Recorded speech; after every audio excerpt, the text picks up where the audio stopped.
ബീഹാർ മുഖ്യമന്ത്രിയായി നിതീഷ് കുമാറിന്റെ സത്യപ്രതിജ്ഞ നാളെ. ഉപമുഖ്യമന്ത്രിമാരായി സാമ്രാട്ട് ചൌധരിയും വിജയ് സിൻഹയും തുടരും. നിതീഷ് കുമാർ രാജ്ഭവനിലെത്തി ഗവർണറെ കണ്ട് സർക്കാർ രൂപീകരണത്തിന് അവകാശവാദം ഉന്നയിച്ചു.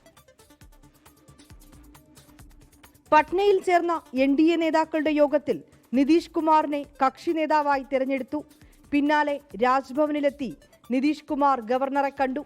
രാജി സമർപ്പിച്ച സർക്കാർ രൂപീകരണത്തിന് അവകാശവാദം ഉന്നയിച്ചു.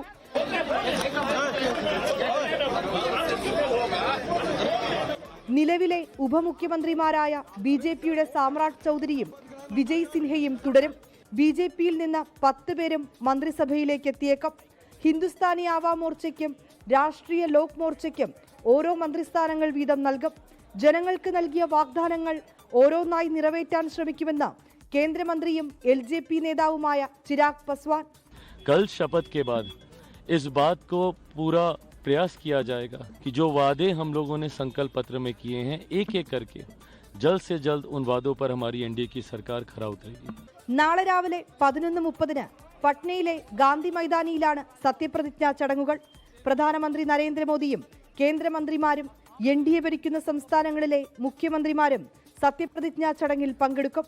24 ഡൽഹി. ലോകത്തെവിടെയായാലും ഏത് സമയത്തും 24 വാർത്തകളും ഓഗ്മെന്റഡ് റിയാലിറ്റി പാക്കേജുകളും എക്സ്പ്ലെയിനറുകളും വിശദമായി കാണാൻ ഞങ്ങളുടെ YouTube ചാനൽ നിങ്ങൾക്ക് സബ്സ്ക്രൈബ് ചെയ്യാം.